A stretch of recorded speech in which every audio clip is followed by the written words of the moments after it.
میں ساہیوال میں تھا، ایک بچہ آیا میرے پاس ایف ایس سی کا، اس کے کان پر کا ہیڈ فون سا تھا، کہا جی یہ انٹرنیٹ سے جڑا ہوا ہے، اس وقت 700 لڑکے آپ کی بات سنیں گے جو آپ مجھ سے کریں گے۔ ایک یہودی ہم سے تل ابیب سے سوال کر رہا ہے کہ بگ بینگ کے بارے میں تمہارے قرآن میں کوئی بات ہے کہ یہ کائنات ایک دھماکے سے وجود میں آئی؟ کیا تمہارے دین میں کوئی اس کے بارے میں دلیل روشنی ہے؟ تو اگر ہے تو مجھے بتاؤ، تو پھر میں مسلمان ہو جاؤں۔ میں نے کہا پہلی بات یہ بچے کہ ہمارا قرآن سائنس کی تصدیق کرنے نہیں آیا اور سائنس کو جھٹلانے نہیں آیا، ہمارا قرآن ہدایت کے لیے آیا ہے، زندگی گزارنے کا طریقہ بتاتا ہے۔ کہیں کہیں وہ دنیا کی چیزوں کو ٹچ کرتا ہے، جہاں وہ ٹچ کرتا ہے وہ ایسا صحیح ٹچ کرتا ہے کہ پھر اسے کوئی چیلنج نہیں کر سکتا۔ تو ایک آیت ہے جو اس کا ترجمہ نہیں، اشارہ ہم کیس کر سکتے ہیں کہ اس سے اشارہ ہوتا ہے کہ اللہ تعالیٰ کہتے ہیں اولم یر الذین کفروا ان السماوات والارض کانتا رتقا ففتقناہما وجعلنا من الماء کل شیء حی افلا یؤمنون۔ یہ جو میرے منکر ہیں ان کو پتہ نہیں ہے کہ زمین آسمان ایک ملا ہوا مادہ تھا، ایک ملا ہوا رتق ہوتا ہے چیز اس طرح آپس میں مل جائے کہ پھر اسے جدا نہ کیا جا سکے، جیسے گوشت الگ ہے، سبزی الگ ہے، نمک الگ ہے، مرچ الگ ہے، جب ہم اس کو سالن بناتے ہیں تو ہر چیز مکس ہو کر اب نمک مرچ ہلدی اس میں سے نہیں نکل سکتی، اس کو عربی میں کہتے ہیں رتق۔ کانتا رتقن، یہ سب کچھ ملا ہوا تھا، اور فتق اس کو الگ الگ کر دیں، ففتقناہما، پھر ہم نے اس کو پھاڑا اور اس کو دھماکے کے ساتھ ہم نے اس کو پھیلانا شروع کیا۔ اثر کے بعد وہ آیا، کہنے لگا جی وہ یہودی مسلمان ہو گیا ہے، اس وقت سن کے چلا گیا، پھر اثر کے بعد اس نے آ کر مجھے بتایا کہ وہ مسلمان ہو گیا ہے۔ تو ہمارے پاس یہ نظریہ نہیں ہے کہ یہ آپ ہی بن گیا، ہمارے پاس یہ نظریہ کہ اس کو اللہ نے بنایا ہے اور ایک نظام کے ساتھ۔ اچھا، پھر ایک پال ڈیوس سائنسدان تھا آسٹریلیا کا، اس نے پھر ایک اور بات ثابت کی کہ کوئی بنانے والا ہے، خود نہیں بنا، اس نے ڈارون کو غلط ثابت کیا، اور دوسرے جو دہریے، بہت سے دہریے سائنسدان تھے اب بھی ہیں، ان سب کی بات کو اس نے غلط ثابت کیا کہ یہ دھماکہ کسی نے کیا ہے، خود نہیں ہوا، کہ ہر دھماکے کے بعد تخریب ہوتی ہے، دھماکے سے تو تخریب ہوتی ہے نا، نہ کہ تعمیر۔ اگر میں جا کے ابھی اپنے مسجد میں کہوں کہ ہم وہ بیٹھے تھے لارنس کالج کی مسجد میں، وہاں ہوا دھماکہ، ہر لڑکا اڑتا ہوا اپنے بیڈ پہ جا کے بیٹھ گیا اور پرنسپل جا کر اڑتے ہوئے اپنے آفس کی سیٹ میں فٹ ہو گئے۔ کوئی مانے گا اس کو؟ مول صاحب پاگل ہو گئے ہیں؟ کبھی دھماکہ بھی ایسے منظم طریقے سے ہوا؟ دھماکے سے تو توڑ پھوڑ ہوتی ہے، نہ کہ اس سے کوئی شکل وجود میں آتی ہے یا کوئی تعمیر وجود میں آتی ہے۔ یہ کائنات میں واحد دھماکہ ہے جس نے اتنے خوبصورت انداز میں کائنات کو وجود دیا کہ کوئی یہ ماننے پہ تیار نہیں ہے کہ یہ دھماکہ اتنا عقل مند تھا۔ دھماکہ تو پاگل پن ہوتا ہے نا، ٹھا ہوئی اور یہ ادھر گیا وہ ادھر گیا۔ تو اس نے نا پھر ایک سیکنڈ کو نا 1000 حصوں میں تو تقسیم کیا جا سکتا ہے، 1000 سے آگے پھر وہ تقسیم نہیں ہوتا۔ تو اس نے یہ بات پروو کی کہ اگر ہم فرضی طور پر 1 سیکنڈ کے 10 لاکھ خرب حصے کر دیں، 10 لاکھ خرب حصے، جب دھماکہ ہوا تھا تو 2 طاقتیں پیدا ہوئی تھی، ایک گریوٹی اور ایک رفتار۔ ایک رفتار پیدا ہو کے دھماکے سے چیز پھیلتی ہے نا، ایک دم ابھرتی ہے۔ تو جب وہ دھماکہ ہوا تھا تو اس میں 2 طاقتیں پیدا ہوئیں، ایک کشش گریوٹی، ایک رفتار سپیڈ۔ اگر اس وقت سپیڈ زیادہ ہو جاتی تو یہ کائنات بکھر جاتی، اور اگر اس وقت کشش اور گریوٹی زیادہ ہو جاتی تو یہ کائنات پھر سمٹ کے پھر زیرو ہو جاتی۔ اس میں اگر 1 سیکنڈ کے 10 لاکھ خرب حصے کیے جائیں اور 1/10 لاکھ خرب سیکنڈ کے برابر اگر رفتار بڑھ جاتی تو کائنات بکھر جاتی، اور اگر گریوٹی بڑھ جاتی تو کائنات زیرو ہو جاتی۔ تو یہ کوئی کیسے تسلیم کرے کہ یہ آٹومیٹک ہو گیا، یہ خود بخود ہو گیا؟ کوئی تو ہے، اور وہ کون ہے؟ یہاں آ کے وہ اٹک جاتے ہیں۔ تو ہمارے یہ اس بچے سے بھی پوچھو تو کہے گا اللہ نے زمین بنائی، اللہ نے آسمان بنایا۔ تو اس کو اللہ نے یوں جواب دیا، ان ربکم اللہ الذی خلق السماوات والارض فی 6 ایام، تیرا اللہ ہے جس نے زمین آسمان 6 دن میں بنائے، ثم استوى علی العرش، پھر عرش پہ تخت بچھایا، یغشی اللیل النہار، پھر دن اور رات کا نظام چلایا، یطلبہ حفیفا، دن آگے چلتا ہے رات پیچھے چلتی ہے. اور پھر الشمس والقمر والنجوم مسخرات بامرہ، پھر اس نے سورج چاند ستاروں کو اپنے تابع کر دیا. تو ہمارے لیے ایک جواب آسان ہو گیا کہ سب کا بنانے والا اللہ ہے. پہاڑ کیسے بن گئے؟ والجبال ارساها، اللہ نے گاڑ دیے. پانی کیسے بن گیا؟ کہ اللہ تعالیٰ نے بنایا. فسالت اودیۃ بقدرها. زمین کیسے بن گئی؟ والارض فرشناها فنعم الماهدون، اللہ نے بنا دی. میٹھا پانی کہاں سے آیا؟ وہ بھی اللہ نے بنایا. هذا عذب فرات سائغ شرابه، کڑوا کس نے بنایا؟ کہ وہ بھی اللہ نے بنایا. وهذا ملح اجاج، یہ کڑوا بدبودار. اللہ نے کڑوے پانی کو نا بطور نعمت کے ذکر کیا کہ سمندروں کا پانی ہم نے کڑوا بنایا، دریاؤں کا پانی ہم نے میٹھا بنایا. یہ ہمارے لیے کیا مزہ ہے، یہ ہمارے لیے کیا نعمت ہے. اگر سمندر کے پانی میٹھے ہوتے تو یہ بدبودار ہو جاتے، اور ایک پانی کا تالاب گندا ہو جائے نا تو سارا گاؤں مصیبت میں آ جاتا ہے. 7 سمندر کا پانی گندا ہو جاتا اور بدبودار ہو جاتا تو ہمیں تو مری میں بیٹھنا ہی مشکل ہو جاتا. یہاں لوگ مر رہے ہوتے تو اللہ نے اس میں تیزاب پیدا کر دیا جو اس کی گندگی کو جلاتا رہتا ہے، جلاتا رہتا ہے، جلاتا رہتا ہے. پھر اس میں اللہ طوفان اٹھاتا ہے، موجیں اٹھاتا ہے، لہریں اٹھاتا ہے. کوئی تھوڑی بہت چیز بنے بھی صحیح تو پانی کی آپس کی طوفانی ٹکراؤ سے اللہ اس کو بسم کر دیتا ہے. اب یہ نمک آتا کہاں سے ہے؟ اس میں نمک ہر وقت کہاں سے آتا رہتا ہے؟ اگر تو اللہ ہمارے ذمہ لگاتا، ہاں بھائی پانی کو کڑوا رکھو ورنہ یہ تمہیں تباہ کر دے گا، اس کی بدبو تمہیں برباد کر دے گی، تو پھر انشاءاللہ لارنس کالج والے سارے کھیوڑا کی کان کے آگے کھڑے ہوتے، ٹرک بھر رہے ہوتے جی، سب کی باریاں لگی ہوتی، ذمہ دار تاجر. اللہ نے ہمیں اتنا نمک دیا، پوری دنیا میں اتنا نمک کسی کے پاس کوئی. تو اللہ نے کیا کیا؟ زمین کو تھوڑا سا جنوب کی طرف جھکا دیا اور ادھر سمندر کر دیے، اور پہاڑوں کو شمال کی طرف کر دیا، اوپر برف جما دی. پھر زمین کے جھکاؤ سے فائدہ اٹھاتے ہوئے اللہ پاک نے پانی کو جنوب کی طرف بہانا شروع کیا.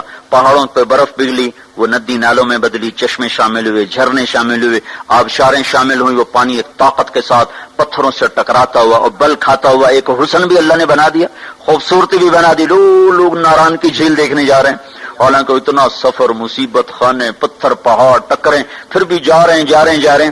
وہاں سے یہ پانی جب میدانوں میں آتا ہے تو زمین میں نمک ہے، تو یہ پانی کیا کرتا ہے؟ زمین کی رگوں سے نمک کو کھینچتا ہے اور پورے ٹرالے بن کر ٹنوں ٹن دنیا کے سارے دریا نمک سمندر میں پھینک رہے ہیں. روزانہ کروڑوں اربوں ٹن اللہ ہی جانے پانی سمندر میں نمک کو پھینکتا رہتا ہے. سمندر کڑوے رہتے ہیں اور ہم مزے میں رہتے ہیں. اگر یہ میٹھے ہو جاتے ہم برباد ہو جاتے. سارے شہر کا پانی کڑوا ہو، جہاں سے نہر گزر رہی ہے وہاں نل کا کھودو پانی میٹھا ہوگا. فیصل آباد میں میری رہائش ہے، میرا علاقہ خنوال ہے، رہائش میری فیصل آباد میں، تو وہاں سارے شہر کا پانی گندا ہے. اس میں سے ایک نہر گزر رہی ہے، اس نہر کے دونوں طرف جتنے نلکے ہیں سب کا پانی میٹھا، چونکہ پانی بہتا رہتا ہے اور اس کے اندر کے نمک کو کھینچ کے آگے چلتا رہتا ہے. تو یہ ہمیں اللہ تعالیٰ نے جواب دیا، ام خلقوا من غیر شیء، کیوں بھائی آپ ہی بن گئے خود بخود؟ اگر خود بخود بنے تو جاؤ جو کرنا ہے مرضی کرو. نہیں اللہ خود بخود تو نہیں بنے. ہیچ چیزیں خود بخود چیزیں نشد، ہیچ آہن خنجر تیغے نشد، ہیچ حلوائی نشد استاذ کار، تا غلام شکر ریزے نشد، مولوی ہرگز نشد مولا روم، تا غلام شمس تبریزے نشد. کوئی چیز خود بخود تو ہے نہیں. تو پھر اللہ تعالیٰ ہم سے کہتا پتہ تو کرو تمہیں کس نے بنایا ہے. یہ بہت بڑا زندگی کا سوال ہے، تمہیں کس نے بنایا؟ تمہیں کون موت دیتا ہے؟ تم کیوں پیدا ہوتے ہو؟ تم کہاں جا رہے ہو؟ یہ علم میرے بچوں کالجوں اسکولوں میں نہیں پڑھایا جا رہا. یہ علم اللہ نے بطور دیا اور پھر اللہ تعالیٰ نے قرآن کے ذریعے سے، حدیث پاک کے ذریعے سے اسے محفوظ کر دیا. تو زندگی کا سفر شروع کرنے سے پہلے یہ طے کرو کہ تم نے زندگی گزارنے کیسی ہے. تم اچھے ڈاکٹر بنو، اچھے انجینئر بنو، اچھے سائنسدان بنو، یہ ہماری ضرورت ہے، لیکن تم اچھے انسان بنو، اچھے مسلمان بنو، یہ تمہاری زندگی کا مقصد ہے.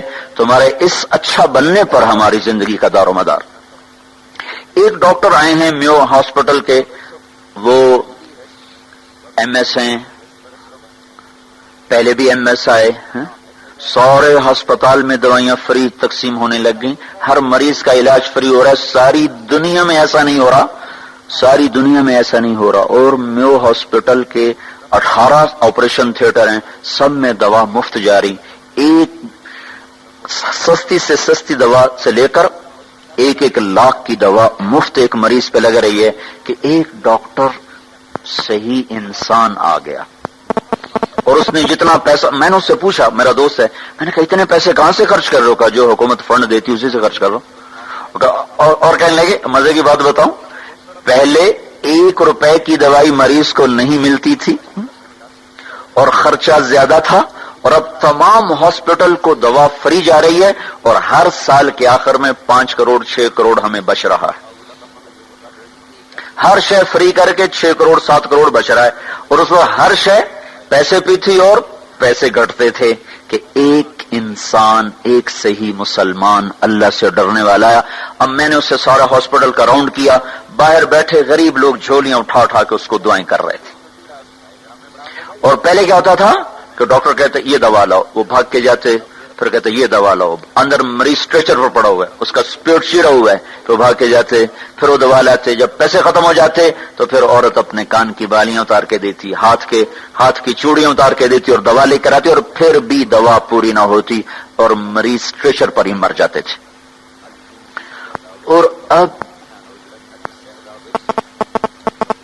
5000 کا ٹیکہ دل کے اٹیک کا ہوتا ہے، ایمرجنسی میں کوئی ہارٹ اٹیک کا پیشنٹ آ جائے، مالدار آ جائے، غریب آئے، اس کو وہ ٹیکہ مفت لگایا جاتا ہے انہی پیسوں میں کہ ایک اللہ سے ڈرنے والا ڈاکٹر آ گیا۔ تو ہم یہ چاہتے ہیں کہ آپ اپنے جو آپ کی لائن آپ اللہ تعالیٰ آپ کے نصیب میں کرے، ڈاکٹر، انجینئر، سائنسدان اور اچھا افسر جو بھی آپ بنے، لیکن پہلے آپ اچھے مسلمان بنے تاکہ آپ کسی کا درد محسوس کر سکیں۔ ایک بہت بڑا ڈاکٹر تھا، پہلا نیورو سرجن پاکستان کا، پہلا نیورو سرجن کراچی کا تھا۔ اس کے پاس ایک شخص آئے گا، یہ ایک مریض ایکسیڈنٹل میں نے اٹھا کے اس کو ایمرجنسی میں لایا ہوں، آپ برائے مہربانی اس کو دیکھ لیں۔ تو اس ڈاکٹر نے کہا پہلے میری فیس رکھو پھر میں دیکھنے جاؤں گا۔ اس نے کہا میں تو راہگیر ہوں، مسافر ہوں، میرے جیب میں پیسے نہیں ہیں، تو آپ تسلی رکھیں میں آپ کو پیسے دے دوں گا، نوجوان ہے بالکل، آپ برائے مہربانی دیکھ لیں۔ اس کے سر میں چوٹ آئی، کہ نہیں پہلے میری فیس رکھو میں پھر جاؤں گا۔ یہ تکرار ہو رہا ہے، وہ نہیں مان رہا، تو آخر اس نے کہا اچھا یہ میری چابی گاڑی کی آپ کی ہو گئی، میں آپ کی فیس آپ کو ادا کر کے اپنی گاڑی کی چابی لے جاؤں گا، گاڑی آپ کے گھر چھوڑ جاؤں گا۔ ٹھیک، گاڑی میں بٹھا کے جب پہنچے تو آگے ڈاکٹر صاحب کا اپنا بیٹا اور مر چکا تھا، اور ایک ہی بیٹا اور وہ مر چکا تھا۔ ڈاکٹر صاحب پاگل ہو گئے، جس کے لیے کمایا تھا وہی ہاتھوں میں چلا گیا۔ تو وہ ڈاکٹر زیادہ تھے، انسان کم تھے، تو اپنے بیٹے کو مار دیا۔ اور ایک انسان آیا، مسلمان آیا، تو اس نے سارے ہاسپٹل میں دوائیں فری کر دی اور الٹا پیسہ بچا کے دیا گورنمنٹ کو۔ تو اس وقت میرے عزیزو جو باہر ہو رہا ہے نا، سوائے اس کے کہ پیسہ اکٹھا کرو، اس کے سوا اور کچھ نہیں ہو رہا۔ تو دیکھو تم اللہ سے ڈرنے والے بنو، اللہ کے خوف سے اپنے شعبوں میں چلو تو اللہ تمہیں عزت دے گا، تمہارے مقدر کا رزق کہیں نہیں جاتا۔ تو اللہ تعالیٰ ہم سے پوچھتا ہے خود بخود پیدا ہوئے؟ نہیں۔ اپنے خالق خود ہو؟ نہیں۔ زمین آسمان تم نے بنایا؟ نہیں۔ تو پھر پتہ تو کرو ہے کون؟ تو ہیہات لما توعدون، موت کے بعد کچھ نہیں ہے بھائی، یہی موج میلہ کر لو، ناچ لو، گا لو، یہی ہے جو کچھ ہے، آگے کچھ نہیں۔ ان ہی الا حیاتنا الدنیا، یہی دنیا کی زندگی ہے، وما نحن بمبعوثین، موت کے بعد کوئی زندگی نہیں۔ لیکن ہمارے اللہ نے جواب دیا کہ نہیں، فإنما هي زجرة واحدة فإذا هم بالساهرة، ایک آواز سے تمہیں ماروں گا اور اسی آواز سے تمہیں اٹھاؤں گا اور تم میرے سامنے کھڑے ہوگے، اور پھر فریق فی الجنت و فریق فی السعیر، ایک کو جنت کا فیصلہ کروں گا، ایک کے لیے آگ کا فیصلہ کروں گا۔ تو یہ اللہ نے ہمیں دیا۔ اب میرے بچوں، ہمارے سامنے صرف یہ نہیں کہ ہم نے کمانا ہے یا ہم نے ڈاکٹر بننا ہے، بیوروکریٹ بننا ہے، 22ویں گریڈ تک پہنچنا ہے۔ آئے ہائے، ایک ہمارے تھے والد صاحب کے دوست زمیندار، ان کا بیٹے نے نا ٹاپ کیا، اس میں ٹاپ کیا بلکہ سارے ریکارڈ توڑے، وہ CSS کے ایگزامینیشن میں نا ٹاپ کیا اور سارے ریکارڈ پچھلے توڑے۔